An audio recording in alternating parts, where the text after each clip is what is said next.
ಜಮೀರ್ ಆಪ್ತನ ಮನೆಯಲ್ಲಿ ಸಿಗ್ತಾ ಇದೆ ಕೋಟಿ ಕೋಟಿ ರೂಪಾಯಿಯ ಒಂದು ಆಸ್ತಿ. ಹಾಗಾದ್ರೆ ಅದು ಎಲ್ಲಿಂದು?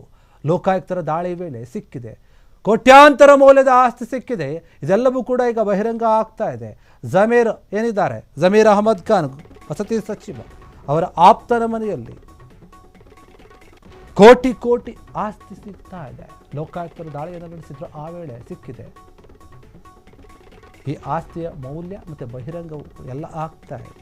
ಸಚಿವ ಜಮೀರ್ ಅಹಮದ್ ಖಾನ್ ಆಪ್ತ ಏನಿದ್ದಾರೆ, ಅವರ ಮನೆಯಲ್ಲಿ ಆಪ್ತ ಆಗಿರುವಂತಹ ಸರ್ಫರಾಜ್ ಖಾನ್ ಏನಿದ್ದಾರೆ, ಅವ್ರ ಮನೇಲಿ ಏನಾದರೂ ಒಟ್ಟು 4 ಮನೆ 8 ಕೋಟಿ ಮೌಲ್ಯದ 37 ಎಕರೆ ಜಮೀನಿನ ಪತ್ರವನ್ನು ವಶಕ್ಕೆ ಪಡೆದುಕೊಂಡಿದ್ದಾರೆ ಅಧಿಕಾರಿಗಳು. 66,500 ರೂಪಾಯಿ ನಗದು ದುಡ್ಡು ಕೂಡ ಇದೆ. 2.99 ಕೋಟಿ ರೂಪಾಯಿ ಮೌಲ್ಯದ ಚಿನ್ನಾಭರಣಗಳು ಕೂಡ ಇದೆ. ಐಷಾರಾಮಿ ಕಾರುಗಳು, 1,29,00,000 ಠೇವಣಿ. ಒಟ್ಟು ಆಸ್ತಿ 14.38 ಕೋಟಿ ರೂಪಾಯಿ ಮೌಲ್ಯದ ಆಸ್ತಿಯನ್ನು ಪತ್ತೆ ಮಾಡಿದ್ದಾರೆ ಅಧಿಕಾರಿಗಳು. ಈಗ ಡಿಸೆಂಬರ್ 12ರಂದು ಲೋಕಾಯುಕ್ತ ಅಧಿಕಾರಿಗಳು ಏನು ಮಾಡಿರ್ತಾರೆ ಅಂದರೆ, ಸರ್ಫರಾಜ್ ಖಾನ್ ಸೇರಿ ಒಟ್ಟು 13 ಸ್ಥಳಗಳಲ್ಲಿ ದಾಳಿಯನ್ನು ನಡೆಸಿರ್ತಾರೆ. ಮಡಿಕೇರಿ ತಾಲೂಕಿನ ಗಾಳಿಬೀಡು ಗ್ರಾಮ ಪಂಚಾಯತ್ ವ್ಯಾಪ್ತಿಯಲ್ಲಿ ಏನಾಗಿರುತ್ತೆ, ಅಕ್ರಮವಾಗಿ ರೆಸಾರ್ಟ್ಗಳನ್ನು ನಿರ್ಮಾಣ ಮಾಡಿರ್ತಾರೆ. ಆ ಒಂದು ಆರೋಪ ಕೂಡ ಇವ್ರ ಮೇಲೆ ಕೇಳಿ ಬಂದಿರುತ್ತೆ. ಹೀಗಾಗಿ ಇವರ ಹತ್ರ ಆದಾಯಕ್ಕೂ ಮೀರಿದ ಆಸ್ತಿಯ ಗಳಿಕೆ ವಿಚಾರ ಮತ್ತು ಅಕ್ರಮವಾಗಿ ರೆಸಾರ್ಟ್ಗಳನ್ನು ನಿರ್ಮಾಣ ಮಾಡಿದ್ದಾರೆ ಎನ್ನುವಂತಹ ಆರೋಪ ಇದೆಲ್ಲವೂ ಕೂಡ ಕೇಳಿ ಬಂದಾಗ ಅಧಿಕಾರಿಗಳು ಇವರ ಮೇಲೆ ದಾಳಿಯನ್ನು ನಡೆಸೋಕೆ ಮುಂದಾಗ್ತಾರೆ. ದಾಳಿ ನಡೆಸಿದ ವೇಳೆ ಈಗ ಕೋಟ್ಯಾಂತರ ರೂಪಾಯಿ ಮೌಲ್ಯದ ಆಸ್ತಿ ಪತ್ತೆಯಾಗಿದೆ. ವಸತಿ ಸಚಿವ ಆಗಿರುವಂತಹ ಜಮೀರ್ ಅಹಮದ್ ಖಾನ್ ಅವರ ಆಪ್ತ ಇವರು ಸರ್ಫರಾಜ್ ಖಾನ್ ಅವರ ಮನೆಯಲ್ಲಿ ದಾಳಿ ನಡೆಸಿದ್ದಾರೆ. ದಾಳಿ ನಡೆಸಿದ ವೇಳೆ ಅಪಾರ ಪ್ರಮಾಣದ ಕೋಟ್ಯಾಂತರ ರೂಪಾಯಿ ಮೌಲ್ಯದ ಆಸ್ತಿ ಪತ್ತೆಯಾಗಿದೆ. 14.38 ಕೋಟಿ ರೂಪಾಯಿ ಮೌಲ್ಯದ ಆಸ್ತಿ ಅದು.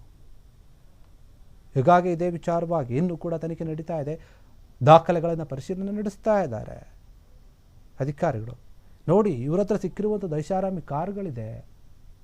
1,29,00,000 ಠೇವಣಿ ಹಣವನ್ನು ಇಟ್ಟಿದ್ದಾರೆ ಇವರು.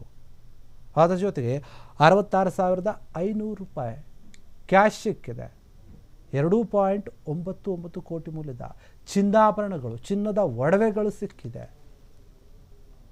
4 ಮನೆ 8 ಕೋಟಿ ಮೌಲ್ಯದ 37 ಎಕರೆ ಜಮೀನು, ಆ ಪತ್ರಗಳು ಕೂಡ ಸಿಕ್ಕಿರುವಂಥದ್ದು. ಇಷ್ಟು ದೊಡ್ಡ ಮಟ್ಟದ ಆಸ್ತಿಯ ಪತ್ತೆಯಾಗಿದೆ ಜಮೀರ್ ಆಪ್ತನ ಬಳಿ. ಇದೆಲ್ಲವೂ ಹೆಂಗೆ ಬಂತು?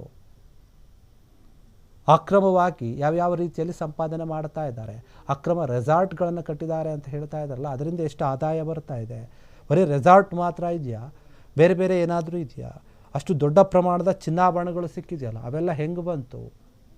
ಬೇರೆ ಕಡೆಯಿಂದ ಏನಾದರೂ ಇವರು ಸ್ಮಗ್ಲಿಂಗ್ ಮಾಡೋದು ಆ ರೀತಿಯಾಗಿ ಏನಾದರೂ ಇದೆಯಾ, ಅಥವಾ ಅಕ್ರಮವಾಗಿ ಬೇರೆ ರೀತಿಯಾಗಿ ದುಡ್ಡುಗಳನ್ನು ಗಳಿಸ್ತಾ ಇದ್ದಾರಾ ಸರ್ಫರಾಜ್ ಖಾನ್ ಸೇರಿ? ಒಟ್ಟು ಮನೆ ಅಂತ ಅವ್ರ ಮನೆ ಮತ್ತು ಬೇರೆ ಬೇರೆ ಕಡೆ 13 ಕಡೆ ಇವರು ದಾಳಿಯನ್ನು ನಡೆಸಿರ್ತಾರೆ ಲೋಕಾಯುಕ್ತ ಅಧಿಕಾರಿಗಳು. ಆ ದಾಳಿಯ ವೇಳೆ ಈ ಒಂದು ವಿಚಾರ ಗೊತ್ತಾಗಿದೆ. ಕೋಟ್ಯಾಂತರ ರೂಪಾಯಿ ಮೌಲ್ಯದ ಹಣ ಅನ್ನೋದಕ್ಕಿಂತ ಆಸ್ತಿಯ ಪತ್ರಗಳು, ಹಣ ಸಿಕ್ಕಿರೋದೇನು ಕಮ್ಮಿ, ಅಂದರೆ ಕ್ಯಾಶ್ ಸಿಕ್ಕಿರೋದು ಕಮ್ಮಿ, ಆದರೆ ಬಂಗಾರದ ವಸ್ತುಗಳೇನಿದೆ, ಚಿನ್ನಾಭರಣಗಳೇನು ಸಿಕ್ಕಿದೆ, ಅದರ ಮೌಲ್ಯನೇ ಕೋಟ್ಯಾಂತರ ರೂಪಾಯಿ ಇದೆ. ಜಮೀನಿನ ಪತ್ರಗಳು ಸಿಕ್ಕಿದೆ, ಆ ಜಮೀನಿನ ಆಸ್ತಿ ಮೌಲ್ಯ ಇರುವಂಥದ್ದು ಕೂಡ ಕೋಟ್ಯಾಂತರ ರೂಪಾಯಿ ಗಟ್ಟಲೆಯಲ್ಲಿದೆ. ಇಷ್ಟು ದೊಡ್ಡ ಮಟ್ಟದ ಆಸ್ತಿ ಗಳಿಕೆ ಮಾಡೋಕ್ಕೆ ಹೇಗೆ ಸಾಧ್ಯ ಆಯಿತು ಅನ್ನೋದೇ ಈಗ ಪ್ರಶ್ನೆ ಇದೆ. ಅದ್ರ ಬಗ್ಗೆ ತನಿಖೆ ನಡೀತಾ ಇದೆ. ಸರ್ಫರಾಜ್ ಖಾನ್ ಏನಿದ್ದಾರೆ, ಜಮೀರ್ ಆಪ್ತ, ಅವರಿಗೆ ಸಂಕಷ್ಟ ಎದುರಾಗಿದೆ ಈ ಒಂದು ವಿಚಾರವಾಗಿ. ಕ್ಷಣ ಕ್ಷಣದ ಸುದ್ದಿಗಳಿಗಾಗಿ ಫ್ರೀಡಂ ಟಿವಿ ಸಬ್ಸ್ಕ್ರೈಬ್ ಮಾಡಿ, ಲೈಕ್ ಮಾಡಿ ಹಾಗೂ ಫಾಲೋ ಮಾಡಿ. ಹೊಸ ಸುದ್ದಿಗಳ ನೋಟಿಫಿಕೇಶನ್ಗಾಗಿ ಬೆಲ್ ಐಕಾನ್ ಮೇಲೆ ಕ್ಲಿಕ್ ಮಾಡಿ.